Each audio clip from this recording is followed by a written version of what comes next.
अस्सलाम वालेकुम स्टूडेंट्स। आप जानते हैं कि लगातार सन से रेडिएशंस लाइट हमारी अर्थ तक पहुंच रही है। ये वही एनर्जी है जो सन से अर्थ तक पहुंचती है और उसके बाद इस एनर्जी को इस्तेमाल करके जो प्लांट्स हैं वो ग्रो करते हैं। यानी कि वही जो एनर्जी सन से आ रही है वो सबसे पहले तो इस्तेमाल करते हैं प्लांट्स और फिर वो उसी एनर्जी से ग्रो करते हैं। यही जो प्लांट्स ग्रो होते हैं उनको फिर जानवर जो है वो खाते हैं। जो घास खाने वाले जानवर हैं वो घास खाते हैं और उस एनर्जी को और ज़्यादा स्प्रेड करते हैं, फैलाने का काम करते हैं। फिर इन जानवरों का शिकार करते हैं और जानवर जो कि गोश्तखोर हैं और एनर्जी और ज़्यादा स्प्रेड आउट हो जाती है और कम यूज़फुल हो जाती है। याद रखिए, एनर्जी जो सन से आ रही थी वो काफ़ी ज़्यादा यूज़फुल थी, जिसे प्लांट्स ने इस्तेमाल करा, फिर एनिमल्स ने इस्तेमाल करा, फर्दर एनिमल्स ने इस्तेमाल करा और उसी को फिर इंसान जो है वो खाने के लिए इस्तेमाल करता है। इंसान जो खाना खाता है बेसिकली वो उन्हीं हर्ब्स से आ रहा है या उन्हीं जानवरों के ज़रिए आ रहा है, तो एनर्जी जो है वो और ज़्यादा फैल जाती है, स्प्रेड आउट हो जाती है जब इंसान खाता है। और जब इंसान खाना खाता है तो उस एनर्जी को और ज़्यादा स्प्रेड आउट करता है, मिसाल के तौर पे सोने में और काम करने में या एक्सरसाइज करने में। अच्छा, जो एनर्जी सन से आ रही है और पानी पर जा रही है तो पानी उस एनर्जी को एब्जॉर्ब करता है, वाटर साइकिल का प्रोसेस होता है, एनर्जी और ज़्यादा फैलती है। और इसी के साथ साथ यही जो एनर्जी है, जो कुछ अमाउंट ऑफ रेडिएशन होती है जो अर्थ से टकराती है और टकराने के बाद रिफ्लेक्ट होके वापस भी स्पेस में चली जाती है। यानी कि जो एनर्जी आ रही थी सन से वो काफ़ी ज़्यादा फैल जाती है, स्प्रेड आउट हो जाती है और बहुत ज़्यादा इस्तेमाल होने के बाद जो उसकी यूज़फुलनेस है वो कम हो जाती है। तो ये जो पूरा प्रोसेस है, इस पूरे प्रोसेस के अंदर एनर्जी का स्प्रेड आउट होना और फिर कम यूज़फुल हो जाना आप ऑब्ज़र्व कर सकते हैं। एनर्जी का स्प्रेड आउट हो जाना या कम यूज़फुल हो जाना दरअसल आज का हमारा टॉपिक है, जिसे हम कहते हैं एंट्रोपी। इस पूरे सिस्टम के अंदर जो मैंने आपको अभी एक्सप्लेन करा, इसमें हम ये ज़रूर कहेंगे कि एंट्रोपी इंक्रीज़ हो गई है। बट एंट्रोपी है क्या?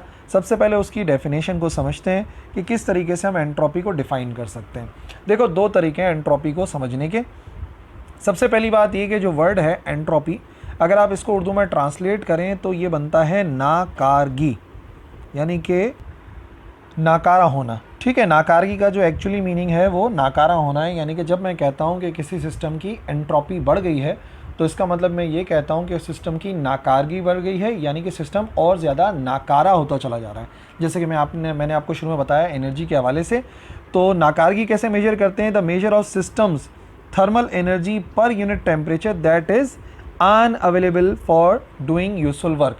यानी कि जितना एनर्जी कम अवेलेबल हो जाती है यूज़फुल वर्क करने के लिए, उतना ही हम कहते हैं कि वो सिस्टम जो है नाकारा हो गया, यानी कि उस सिस्टम की एंट्रोपी बढ़ गई। हर थर्मोडायनेमिक सिस्टम के अंदर ऐसा होता है कि एनर्जी का जो अमाउंट है, जो यूज़फुलनेस है, जो यूज़फुल एनर्जी हासिल की जा सकती है काम करने के लिए, उसके अमाउंट में कमी आती रहती है, यानी कि एनर्जी अनअवेलेबल होती रहती है। तो कितनी एनर्जी अनअवेलेबल होती चली जा रही है, उसी को यूनिट टेम्परेचर डिवाइड कराएंगे टेम्परेचर से, तो जो आंसर आता है उसे एंट्रोपी कहा जाता है। तो सबसे पहले तो आपने ये बात याद रख लेनी है कि जितना एनर्जी किसी सिस्टम को मिलना कम होती चली जाती है, उतना हम कहते हैं कि वो सिस्टम नाकारा होता चला जाएगा, यानी कि उसकी एंट्रोपी बढ़ती चली जाएगी पर यूनिट टेम्परेचर। और दूसरे लफ्ज़ों में हम कह सकते हैं कि किसी भी सिस्टम की जो डिसऑर्डरनेस है, यानी कि कोई सिस्टम में जिसमें बेतरतीबी आती चली जाती है, तो उसे हम कहते हैं कि सिस्टम की एंट्रोपी बढ़ती चली जा रही है। यानी कि जो सिस्टम जितना ऑर्डर में होगा, तरतीब से होगा, उतना वो ज़्यादा एफिशिएंट होगा, और जितना वो डिसऑर्डरनेस में जाता रहेगा, बेतरतीबी होती रहेगी, एनर्जी स्प्रेड आउट होती रहेगी, उतना हम कहेंगे कि उस सिस्टम की एंट्रोपी बढ़ती चली जा रही है। तो सबसे पहले अगर आपने याद करना है कि व्हाट इज़ एंट्रोपी, तो याद रखिए सबसे पहले तो ये शो करता है डिसऑर्डरनेस को, बेतरतीबी को किसी सिस्टम के। और दूसरे लफ्ज़ों में अगर आप इसको कैलकुलेट करना चाहते हैं तो ये बेसिकली मेजरमेंट है सिस्टम के जो थर्मल एनर्जी है पर यूनिट टेम्परेचर, और कौन सी एनर्जी जो कि अनअवेलेबल है यूज़फुल वर्क करने के लिए, इस अमाउंट को एंट्रोपी कहा जाता है। मिसाल के तौर पे हम यहाँ पर एग्जाम्पल कंसिडर कर रहे हैं एक आइसोथर्मल एक्सपेंशन की। और क्या हो रहा है इस आइसोथर्मल एक्सपेंशन में कि हम हीट क्यू ऐड करेंगे सिस्टम को, गैस एक्सपेंड हो जाएगी, ठीक है, और इतना के टेम्परेचर कांस्टेंट रहे, यानी हमें आइसोथर्मल प्रोसेस करवाना है, जो कि हम पिछले लेक्चर में पढ़ भी चुके हैं। अब क्योंकि internal energy of ideal gas सिर्फ और सिर्फ डिपेंड करती है टेम्परेचर पे, तो हम ये कह सकते हैं कि जितनी भी एनर्जी यहाँ पर ऐड की जाएगी वो सारी की सारी वर्क में कन्वर्ट होगी, क्योंकि हम कह रहे हैं कि टेम्परेचर कांस्टेंट है, तो इसका मतलब इंटरनल एनर्जी कांस्टेंट है। तो इन दी एंड जो रिजल्ट बनेगा वो ये कि work done by the gas इस एक्सपेंशन में एक्चुअली बराबर होगा उस हीट के जो कि हम सिस्टम में ऐड करेंगे। और टेम्परेचर पे कोई फ़र्क नहीं पड़ेगा। देखिए, हॉट बॉडी को लेकर आए, हॉट बॉडी से इसने हीट को एब्जॉर्ब करा, हमने प्रेशर को रिड्यूस कर दिया ताकि गैस को एक्सपेंड होने का मौका मिले, और फिर आहिस्ता आहिस्ता गैस एक्सपेंड हुई, उसका टेम्परेचर सेम रहा। मान लेते हैं यहाँ से जो हीट इसने एब्जॉर्ब करी है वो W है, और जो वर्क डन करा हमारे सिस्टम ने एक्सपेंशन में उसको हम W से शो कर देते हैं, और एक्चुअली वो आपको नज़र आएगा यहाँ पे चेंज इन वॉल्यूम के तौर पे। कुछ अमाउंट ऑफ प्रेशर भी हमने रखा हुआ था, तो इसका मतलब ये हुआ कि इस प्रोसेस के अंदर हमने जितनी भी हीट ऐड करी है एक्चुअली वो वर्क डन के बराबर है। ठीक है, वर्क डन में कन्वर्ट हो गई, और फिर वर्क डन हमें पता है आइसोथर्मल प्रोसेस में बराबर होता है P डेल्टा V के। ठीक है, अब एनर्जी ऐड होती चली जा रही है, सिस्टम वर्क करता चला जा रहा है, एनर्जी ऐड होती चली जा रही है, सिस्टम वर्क करता चला जा रहा है। लेकिन ऐसा भी तो एक टाइम आएगा कि जो हमारी गैस है वो डिसऑर्डर होती रहेगी, यानी कि पहले तो मॉलिक्यूल्स से उनमें तरतीब मौजूद थी, लेकिन एक्सपेंशन के बाद जाहिर सी बात है वो बेतरतीब हो जाएंगे, फैल जाएंगे। और क्यों फैल जाएंगे? क्योंकि मॉलिक्यूल मूव कर रहे हैं लार्ज वॉल्यूम के अंदर, तो जाहिर सी बात है बड़ा रैंडमली मूव करना शुरू हो जाएंगे। इसका मतलब ये जो डेल्टा V आया है ये शो कर रहा है, यानी किसी भी प्रोसेस में अगर आप चेंज इन वॉल्यूम देखेंगे गैस का, तो इसका मतलब ये है कि डिसऑर्डर बढ़ गया, और डिसऑर्डर बढ़ने का मतलब उस सिस्टम की एंट्रोपी में इजाफा हो गया।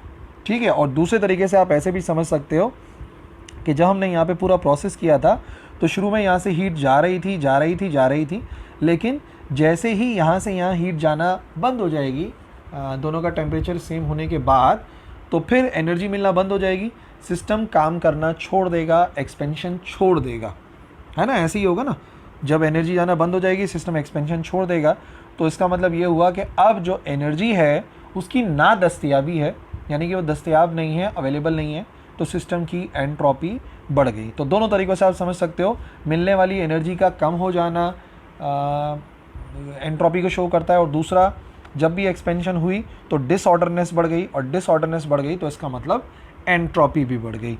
तो जो हमने डेफिनेशन इस्तेमाल करी थी according to the definition of entropy, जो मैंने आपको शुरू में डेफिनेशन बताई, तो एंट्रोपी का चेंज, एक्चुअली हम चेंज ही मेजर करते हैं, ये स्टेट फंक्शन होता है, तो कितना अमाउंट ऑफ हीट है जो कि अनअवेलेबल है और किस टेम्परेचर के ऊपर है, इसको हम कहते हैं एंट्रोपी।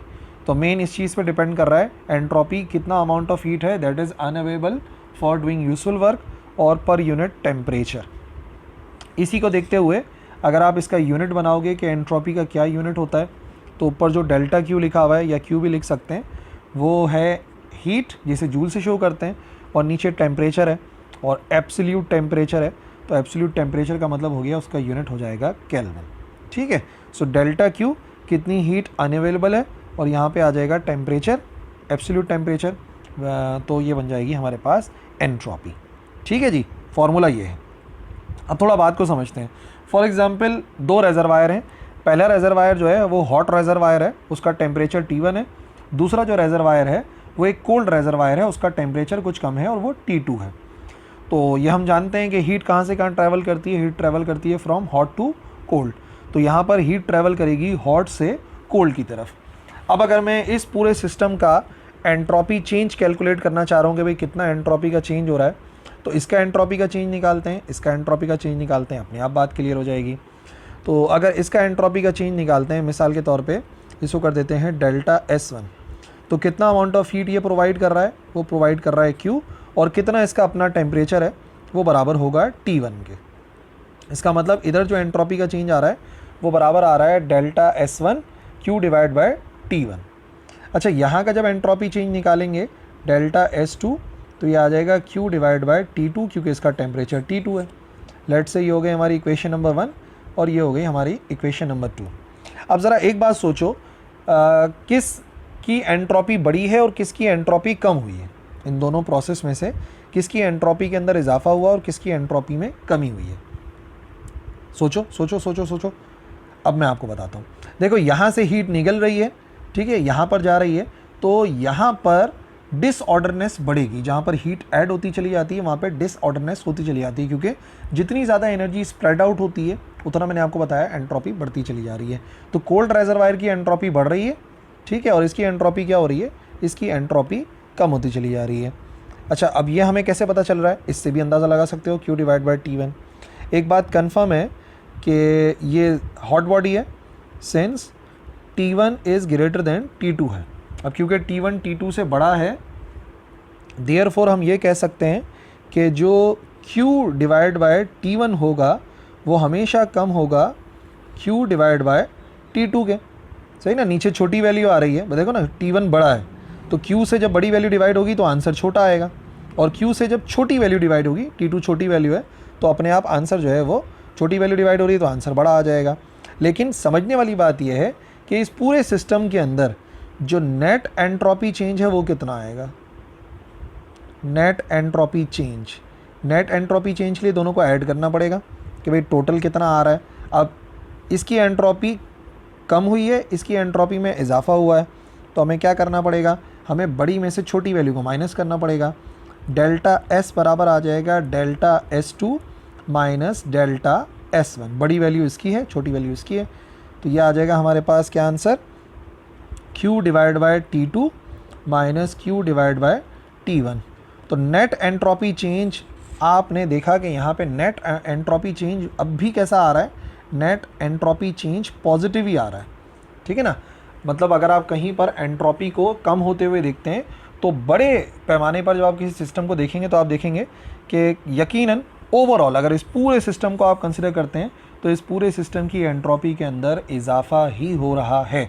अगर एक जगह कमी हो रही है तो दूसरी जगह इजाफा भी हो रहा है, ठीक है। इसका मतलब ये हुआ कि सेकेंड लॉ ऑफ थर्मोडायनेमिक्स को हम दूसरे लफ्ज़ों में कैसे समझा सकते हैं कि entropy of the universe during any process या तो कांस्टेंट रहती है या फिर इंक्रीज होती चली जाती है। ये बात आपने याद रखनी है। तमाम जो साइक्लिक प्रोसेस होते हैं उनमें एंट्रोपी कांस्टेंट रहती है, लेकिन जब भी कोई नेचुरल प्रोसेस होता है यूनिवर्स के अंदर, जैसे कि अभी मैंने आपको एक पिछला प्रोसेस बताया, हीट का ट्रांसफ़र होना, वो एक नेचुरल प्रोसेस था, तो उस नेचुरल प्रोसेस के अंदर जो यूनिवर्स की एंट्रोपी है उसमें लगातार इजाफा होता है। सेकेंड लॉ ऑफ थर्मोडायनेमिक्स हम 3 तरीक़ों से पढ़ चुके हैं। एक तो केल्विन की स्टेटमेंट कि एक आइडियल हीट इंजन नहीं बन सकता, और दूसरी क्लॉसियस की स्टेटमेंट कि हीट कोल्ड से हॉट की तरफ विदाउट एक्सपेंडिचर ऑफ एनर्जी नहीं जा सकती, और अब मैंने आपको तीसरी और आखिरी तरीके से समझाया सेकेंड लॉ ऑफ थर्मोडायनेमिक्स को कि किसी भी यूनिवर्स की किसी भी सिस्टम की या हमारे यूनिवर्स की जो एंट्रोपी है वो या तो कांस्टेंट रहती है या तो इंक्रीज़ होती है, मींस कि वो हमेशा रहती है पॉजिटिव, या तो कांस्टेंट या तो पॉजिटिव, नेगेटिव में नहीं जाती है एंट्रोपी। और दैट्स वाई इस लॉ का एक और भी नाम है, इसको कहते हैं law of increase of entropy. Entropy बढ़ती चली जाती है, ठीक है भाई। अब इसी बात को अगर हम आगे बढ़ाएं तो देखो मैं आपको एंट्रोपी 2 तरीक़ों से समझाता हूँ। अब 2 बातें और आपको समझाता हूँ। एक तो ये है कि जब एंट्रोपी में इजाफा होता है तो इसका मतलब डीग्रेडेशन ऑफ एनर्जी होती है, एनर्जी स्प्रेड आउट होती है, एनर्जी में कमी आती चली जाती है, एनर्जी डीग्रेड हो जाती है। और दूसरा मैं आपको समझाऊंगा कि जब भी किसी सिस्टम की एंट्रोपी बढ़ती है तो सारे के सारे सिस्टम जो है वो वक्त के साथ साथ बेतरतीब होते चले जाते हैं, यानी कि लेस ऑर्डरली होते हैं with respect to time. Time के लिहाज से कोई चीज़ अपने आप ऑर्डर में नहीं आती बल्कि वो डिसऑर्डर की तरफ जाती है। सबसे पहले डीग्रेडेशन ऑफ एनर्जी समझते हैं। हमने सपोज करा क्वांटिटी है Q किसी भी रिजर्वायर की और उसका टेम्परेचर T1 है, ठीक है, और जो टेम्परेचर है एक और सपोज कर रहे हैं कोल्डेस्ट अवेलेबल रिजर्वायर का, उसको T0 से जाहिर कर देंगे। तो हॉट बॉडी का टेम्परेचर T1 है, कोल्ड बॉडी का टेम्परेचर T0 है, और एक कारनॉट इंजन है जो कि वर्क कर रहा है इन दोनों टेम्परेचर के दरमियान में, यानी T1 और T0 के दरमियान में। एनर्जी एब्जॉर्ब करेगा Q T1 से और कुछ वर्क डन करेगा जो कि W1 के बराबर होगा, ऐसा कुछ। ये हमारा T1 आ गया हीट सोर्स का टेम्परेचर, ये कोल्ड बॉडी का टेम्परेचर आ गया T0 जो कि लोएस्ट या कोल्डेस्ट अवेलेबल टेम्परेचर है। अच्छा जी, तो क्या हुआ, यहाँ से जो हीट इसने एब्जॉर्ब करी है वो Q के बराबर है, जो हीट सिंक की तरफ रिलीज़ करेगा वो Q डैश के बराबर है, और जो वर्क करेगा उसको हम W1 से शो करेंगे। यानी कुछ ऐसा हमारे पास एक सिस्टम होगा कि ये जो इंजन है वो हीट लेगा हॉट बॉडी से और उसको भेज देगा कोल्ड बॉडी की तरफ with some amount of work, ठीक है। अब अगर मैं इस इंजन की एफिशिएंसी निकालूं तो आपको पता है एफिशिएंसी के 2 फार्मूले होते हैं। एक तो अगर मैं लिख देता हूँ एफिशिएंसी का formula output divide by input. तो यहाँ का आउटपुट कितना है, यहाँ का आउटपुट है W1 और यहाँ का इनपुट है बराबर Q के। तो एक तो ये फार्मूला लिख सकते हैं, या फिर फार्मूला एक और भी है। वो फार्मूला कौन सा है, वो है 1 minus T2 divide by T1, यानी कि कोल्ड बॉडी के टेम्परेचर को डिवाइड कराते हैं हॉट बॉडी के टेम्परेचर से। तो कोल्ड बॉडी का टेम्परेचर क्या है, कोल्ड बॉडी का टेम्परेचर T0 है, हॉट बॉडी का टेम्परेचर T1 है। यहाँ से एक काम करो, ज़रा W1 की वैल्यू को अलग कर लो, Q को इधर मल्टीप्लाई भेज दो, तो एक हमारे पास आंसर आ जाएगा W1 का। यानी कि इस सिस्टम के अंदर जो काम हो रहा है W1 वो एक्चुअली बराबर है Q1 minus T0 divide by T1 के। ठीक है, ये हो जाएगी हमारे लिहाज से इक्वेशन 3, क्योंकि इक्वेशन 1 2 ऑलरेडी हम नाम दे चुके हैं। ये पहला वाला वर्क हो गया। लेकिन अब एक बात तो आपने याद रखनी है कि जब वो यहाँ से एक मरतबा हीट एब्जॉर्ब कर चुका होगा तो यहाँ के टेम्परेचर में कुछ ना कुछ कमी तो आएगी। इसमें कोई फ़र्क नहीं पड़ रहा, क्योंकि मैं कह रहा हूँ कोल्डेस्ट अवेलेबल है, लेकिन यहाँ पर तो हीट जो अवेलेबल थी पहले, अब उससे कुछ ना कुछ कमी ज़रूर आएगी। ठीक है, अलग कार्नोट इंजन है। अब टेम्परेचर T2 हो गया हॉट बॉडी का और T0 हो गया कोल्ड बॉडी का, और हीट Q एब्जॉर्ब कर रहा है, और वर्क डन इस मरतबा W2 के बराबर है। सेम वही केस है, एब्जॉर्ब होने वाली हीट Q है, लेकिन इसका टेम्परेचर T2 हो गया है, और वर्क डन अब W2 हो जाएगा इस तरीके से। अब अगर मैं लिखूँगा इसकी एफिशिएंसी, तो एफिशिएंसी का फार्मूला वैसे क्या बनेगा, आउटपुट डिवाइड बाय इनपुट, या फिर बनेगा 1 minus T0 divide by T2। ठीक है, ये फार्मूला बनेगा। तो यहाँ से भी W2 की वैल्यू को अलग अगर आप कर लो तो W2 बराबर आ जाएगा Q जाके मल्टीप्लाई होगा 1 minus T0 divide by T2 के। ये हो जाएगी हमारे लिहाज से इक्वेशन 4। ठीक है, तो हमारे पास आगे के पहले कितना वर्क हो रहा था, बाद में कितना वर्क होने लगा। ठीक है, अब एक जो बात मैंने आपको बता दी कि एनर्जी डिग्रेड तो हुई है, यहाँ पे एनर्जी के अंदर कमी तो आई है, पर एनर्जी में आने वाली कमी क्या एंट्रोपी को पॉजिटिव बनाती है, इस बात को यहाँ पे समझ लेते हैं। इन दोनों इक्वेशंस को सब्ट्रैक्ट कराते हैं, इक्वेशन 3 में से माइनस कराते हैं इक्वेशन 4 को। ठीक है, इक्वेशन 4 को माइनस करा दिया। इक्वेशन 3 कौन सी थी, इक्वेशन 3 थी W1 और ये आ गया W2, और यहाँ पे माइनस करा देते हैं W1 की वैल्यू थी Q 1 minus T0 divide by T1, और इसकी वैल्यू है Q 1 minus T0 divide by T2 के। ठीक है जी, तो सिंप्लीफाई करते हैं आगे। ये हो जाएगा W1 माइनस W2, मल्टीप्लाई करा देते हैं ना इसको, तो ये हो जाएगा हमारे पास पहले Q मल्टीप्लाई होगा सिर्फ 1 से, 1 लिखा हुआ है देखो, ये है ना, Q मल्टीप्लाई होगा 1 से तो Q आ जाएगा, और फिर मल्टीप्लाई हो जाएगा T0 से, फिर मल्टीप्लाई हो जाएगा T0 से। ठीक है जी, माइनस का Q T0 divide by T1, plus minus minus का Q आएगा, और फिर आ जाएगा प्लस का Q T0 divide by T2 के। अच्छा, कैंसिल क्या हुआ यहाँ पे, कैंसिल हो गया Q और Q हो गया कैंसिल, तो जो बाकी बचा उसे लिख लेते हैं।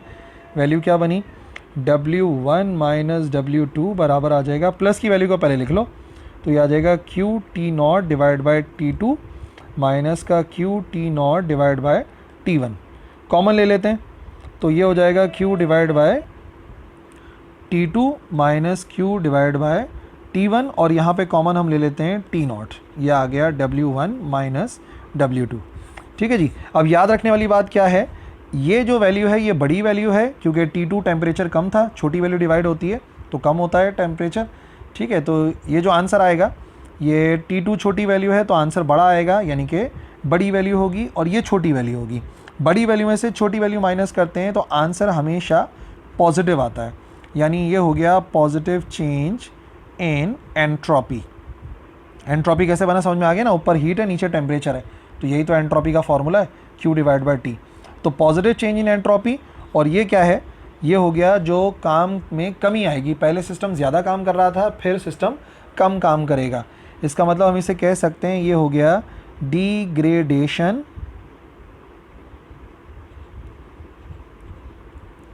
Of energy.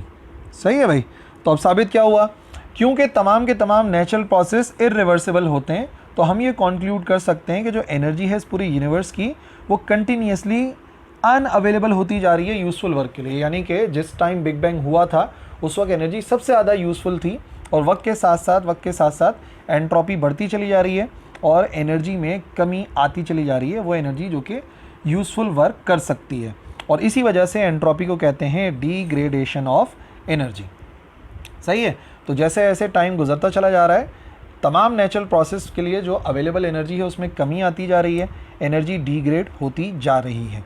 ठीक है। और दूसरे इस तरीके से आपने समझना था कि तमाम के तमाम सिस्टम जो है ना वो टाइम के लिहाज से लेस ऑर्डरली होते चले जाते हैं। पहली मिसाल, एक कॉफ़ी जो है आप अगर एक टेबल के ऊपर छोड़ देते हैं तो वो ग्रेजुअली जो है अपनी हीट को लूज़ कर देगी, जो हीट होगी वो सराउंडिंग की तरफ चली जाएगी। अब एनर्जी क्योंकि डिस्पर्स हो रही है, ठीक है, यानी कि वो एक डिसऑर्डर की तरफ जा रही है। ठीक है, हॉट से कोल्ड की तरफ जा रही है, लगातार डिसऑर्डर होता चला जा रहा है। तो इसका मतलब ये जो सिस्टम है वो वक्त के साथ साथ डिसऑर्डर होगा। कभी ऐसा नहीं हो सकता कि कॉफ़ी वक्त के साथ साथ हीट को लॉस ना करे बल्कि हीट को एब्जॉर्ब करने लगे, ऐसा मुमकिन नहीं है। तो वक्त के साथ साथ हॉट कॉफ़ी का जो कूल होना है वो जाहिर करता है कि यहाँ पर जो सिस्टम है वो डिसऑर्डर की तरफ जा रहा है। दूसरी एग्जांपल आइस मेल्टिंग की हो सकती है। अगर एक सॉलिड क्यूब को जो है वो हम छोड़ देते हैं एक जगह पे तो वो लगातार मेल्ट होता रहेगा। तो पहले काफ़ी स्ट्रक्चर में था, ठीक है, जब वो आइस होता है तो उसका स्ट्रक्चर होता है, ऑर्डर होता है, लेकिन जैसे जैसे आइस कन्वर्ट होती रहती है वाटर में वैसे वैसे आप देखें तो डिसऑर्डर लिक्विड में कन्वर्ट होती है। तो ये भी एक नेचुरल प्रोसेस है और इस नेचुरल प्रोसेस में आप देखेंगे चीज़ें वक्त के साथ साथ लेस ऑर्डरली होती चली जा रही हैं, बेतरतीब होती चली जा रही हैं। तीसरी मिसाल एजिंग की होती चली जा रही है। भाई देखो इससे क्या अच्छी मिसाल होगी। आप ये बात जानते हैं कि जितने भी बायोलॉजिकल ऑर्गेनिजम्स हैं उनमें डिग्रेडेशन आता रहता है सेल्स का, ठीक है, सेल्स का, टिश्यूज़ का, यानी कि वक्त के साथ साथ उनके टिश्यूज़ में और ख़राबी आती चली जाती है, डिसऑर्डर आता है जिसे हम एंट्रोपी कह सकते हैं। और इसी वजह से इंसान एज करता है और इवेंचुअली जो है वो डेथ की तरफ चला जाता है।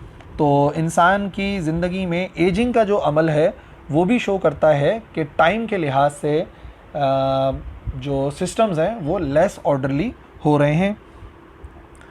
किसी भी चीज़ का डिकम्पोज होना, चाहे किसी इंसान का या जानवर का डिकम्पोज होना या किसी फ्रूट का डिकम्पोज होना, जाहिर करता है कि वक्त के साथ साथ बेतरतीब होते हैं। इंसान डिकम्पोज होते हैं, जानवर डिकम्पोज होते हैं और फ्रूट्स ख़राब होते हैं, जैसे कि एग्जाम्पल में हमने देखा। और इसी तरीके से जो अगर हम स्टार की लाइफ साइकिल की बात करें तो स्टार की लाइफ साइकिल से भी आपको यही मिलेगा कि शुरू में जो स्टार होता है उसमें हाइड्रोजन एटम होते हैं, फिर वापस में फ्यूज़ होके हैवियर एलिमेंट्स बनाते हैं, एनर्जी रिलीज़ करते हैं और डिसऑर्डर की तरफ जाते हैं और आखिर में सुपरनोवा बनते हैं और ख़ात्मे की तरफ चले जाते हैं, डेथ ऑफ स्टार होती है।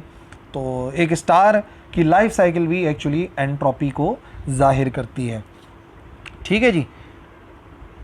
तो इसका मतलब ये हुआ कि तमाम के तमाम नेचुरल प्रोसेस अगर हम अपने इर्द गिर्द देखते हैं तो ये सारे के सारे जो नेचुरल प्रोसेस हैं वो जाहिर करते हैं कि जो सिस्टम की एंट्रोपी है, जो हमारे यूनिवर्स की एंट्रोपी है, वो बिग बैंग के टाइम मिनिमम थी और अब मैक्सिमम की तरफ जा रही है। और जैसे जैसे एंट्रोपी बढ़ती रहेगी वैसे वैसे हमारा यूनिवर्स अपने इख्तिताम के करीब जाएगा और एक वक्त आएगा कि हमारा यूनिवर्स मैक्सिमम एंट्रोपी तक पहुँच के हमेशा के लिए ख़त्म हो जाएगा।